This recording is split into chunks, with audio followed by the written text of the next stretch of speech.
السلام ویورز، آج میں جس بات پہ آپ لوگوں سے گپ شپ لگانا چاہتا ہوں وہ ہے جو دھرنے دو اس وقت جاری ہیں اسلام آباد میں۔ ایک تو مسنگ پرسن کا دھرنا ہے اور دوسرا جو ہے وہ شودا فاؤنڈیشن والوں کا دھرنا ہے۔ جو ہمیں تو معلوم ہے کہ مسنگ پرسن کا جو دھرنا ہے اس کو یہاں جاری ہوئے تقریباً 40 دن ہو گئے ہیں اور ابھی تک وہ لوگ وہاں پہ بیٹھے ہوئے ہیں۔ اگر ان کے مطالبات پہ جایا جائے تو ان کے مطالبات بالکل جائز ہیں کہ وہ کہتے ہیں ہمارے مسنگ پرسن جو ہے ان کو عدالتوں میں پیش کیا جائے، جو قصوروار ہیں انہیں سزا دی جائے اور باقی لوگوں کو پیش کیا جائے تاکہ وہ اپنے گھر جا سکیں اور اپنے بیوی بچوں سے مل سکیں۔ کوئی اپنے کسی کا بھائی مس ہے، کسی کے والد صاحب مس ہے، کسی کے بچے مس ہیں، تاکہ وہ اپنے گھر جائیں اور فیملی کے ساتھ ایسی خوشی زندگی گزار سکیں۔ اور ایک دوسرا دھرنا جو ابھی شروع ہوا ہے اس کے مد مقابل جو شودا فاؤنڈیشن کا دھرنا ہے، تو وہ بھی شروع ہے۔ ان کو پہلے پتہ نہیں خیال کو نہیں آیا، عوام جو بلوچستان کے عوام تھے اب ان کو شودا کی یاد ہے۔ اس میں ایک اینکر پرسن سے وہاں جو دھرنے کے کرتے ان سے ہم نے ایک سوال کیا کہ آپ کا مسئلہ کیا ہے۔ وہ کہتے ہیں ہمارے جو لوگ ہیں ان کو دہشت گرد تنظیمیں جو ہے وہ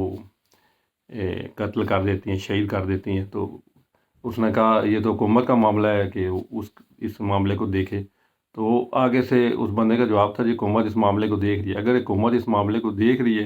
تو پھر تو آپ کو دھرنا کرنا جو ہے بنتا ہی نہیں ہے آپ کا دھرنا یہاں پہ۔ دوسری بات اگر کیا جائے دھرنے کو لیڈ کون کر رہے ہیں، ایک طرف سے ڈاکٹر مارا بلوچ صاحبہ ہے جو ایک پڑھی لکھی خاتون ہے، ڈاکٹر ہے، انہوں نے یہاں ہی پاکستان سے تعلیم حاصل کی اور وہ ڈاکٹر ہے۔ اور دوسری طرف جو ہے شودا فاؤنڈیشن کا دھرنے کو جو لیڈ کر رہے ہیں وہ جمال راجستانی صاحب ہے، جو میرے خیال میں سابق منسٹر رہ چکے ہیں بلوچستان اسمبلی میں۔ تو صاف ظاہر ہوتا ہے کہ یہ جو جلسہ ہے، جو دھرنا ہے،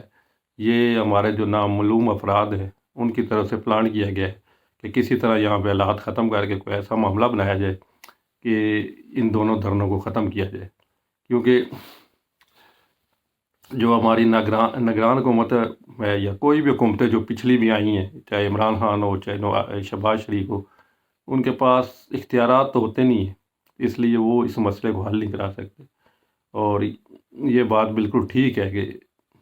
ہماری جو الیکٹڈ حکومتیں آتی ہیں یا سلیکٹڈ حکومتیں آتی ہیں ان کے پاس اختیارات نہیں ہوتے اور ایسے معاملات وہ حل نہیں کرا سکتے۔ تو ان کے جو مطالبات ہیں بالکل جائز ہیں۔ ان کو میرے خیال میں کوئی حکومت کو ایسی کمیٹی بنا کے یا جن لوگوں سے وہ مذاکرات کرنا چاہتے ہیں حکومت کو ان کے ساتھ مذاکرات ارینج کرانے چاہیے۔ باقی آپ دھرنے کا دونوں کو دیکھیں تو ایک دھرنے میں تو ان چاروں کے لیے کھانے کے لیے روٹی بھی نہیں ہے اور لوگ ان کو آ کے دیتے ہیں گھر سے کھانا، اور کھلے ٹینٹ ہیں، ان کو سردی میں چاروں کو وہاں رہنا پڑ رہا ہے۔ دوسرے طرف جو شودا فاؤنڈیشن کا دھرنا ہے اس میں ہیٹر بھی لگے ہوئے ہیں، ان کو رضائیاں اتنی ہیں کہ زیادہ ہو جاتی ہیں وہ واپس کر رہے ہیں۔ میں نے ایک ولاگ میں دیکھا ہے کہ وہ رضائیاں واپس بھیج رہے ہیں کہ یہ زیادہ ہوگی۔ تو آپ یہاں ہی سے اندازہ لگا لیں کہ اس دھرنے کو یہاں لگانے کا مقصد کیا ہے اور کیا کرنا چاہتے ہیں۔ میرے خیال میں صرف اور صرف جو لوگ شودا فاؤنڈیشن کے دھرنے کے پیچھے وہ چاہتے ہیں کہ یہاں کوئی ایسے معاملات بنے جس کو ہم لا اینڈ آرڈر کا بہانہ بنا کر ان دونوں دھرنوں کو ختم کریں۔ کیونکہ جو مسنگ پرسن کا مسئلہ ہے، ان کے جو مذاکرات ہیں یا ان کی جو کیا کہتے ہیں جو ان کی ڈیمانڈز ہیں وہ اس کی طرف جانا ہی نہیں چاہتی ہے جو ہماری ریاست ہے۔ اس لیے انہوں نے یہ دوسرے دھرنے کو کریٹ کیا ہے تاکہ اس معاملے کو کسی طرح رول بیک کیا جائے اور معاملہ ختم کیا جائے، کیونکہ دن بدن یہ ہماری ریاست کی بدنامی کا سبب بن رہا ہے کہ ہماری کیسی ریاست ہے۔ لوگ تو کہتے ہیں ریاست، اگر ہم صوبہ بلوچستان پہ نظر دہرائیں تو تقریباً 75 سال ہو چکے ہیں پاکستان کو آزاد ہوئے ہوئے۔ آج تک جتنی بھی ترقی دیکھیں ہم آپ کو پنجاب میں نظر آئے گی، سندھ میں نظر آئے گی۔ اس صوبے کو پاکستان کے دوسرے علاقوں کی نسبت جو ہے اس کو یعنی کہ اگنور کیا گیا ہے، اتنی زیادہ اس میں ڈیولپمنٹ نہیں ہوئی، حالانکہ جتنے بھی وہاں سے ریسورسز نکلتے ہیں پاکستان نے ان سے بھرپور فائدہ اٹھایا ہے، لیکن اپنے اس صوبے کو جس کا بلوچستان کو اتنی ڈیولپمنٹ نہیں ہوئی، اتنے ایجوکیشن تعلیمی معیار اچھا نہیں ہے، اسکول نہیں ہیں اور سڑکیں اچھی نہیں ہیں، لوگوں کے کو بنیادی سہولتیں اس کا مقابلہ کیا جائے دوسرے 3 صوبوں سے تو نہ ہونے کے برابر ہیں ان کے پاس، حالانکہ رقبے کے لحاظ سے یہ ہمارا سب سے بڑا صوبہ ہے۔ اب کچھ لوگ ان کا جو ذمہ داری ٹھہراتے ہیں، وہاں پہ جو سردار ہیں، ملک ہیں، جو بڑے لوگ ہیں، کہتے ہیں یہ وہاں پہ ہمیں گورنمنٹ کو جو ان سے نا کام نہیں کرنے دیتے، ترقیاتی کام نہیں کرنے دیتے اور ساری ذمہ داری ان وڈیروں اور سرداروں پہ ڈالتے ہیں۔ لیکن اگر دیکھا جائے تو حکومت میں جتنے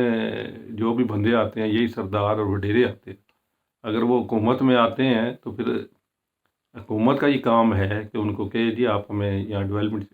کیوں نہیں کرنے دیتے، آپ کس طرح لحاظ سے یہ لوگوں کی ووٹیں لے کے آتے ہیں اور ہمیں ڈیولپمنٹ کام کرنے دیتے۔ میرے خیال میں یہ سب صرف اس چیز کو بہانہ بنایا جاتا ہے کہ سرداروں کی وجہ سے یہاں ترقی نہیں ہوتی۔ ایکچولی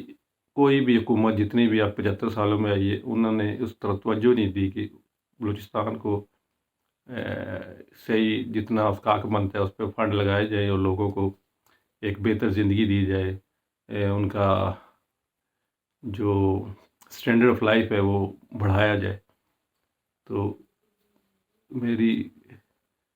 سب ریاست سے، میری حکومت سے یہ گزارش ہے کہ ان لوگوں کے لیے بہتر سے بہتر کام کیا جائے اور ان کے جو دھرنے میں لوگ بیٹھے ہیں ان کے مطالبات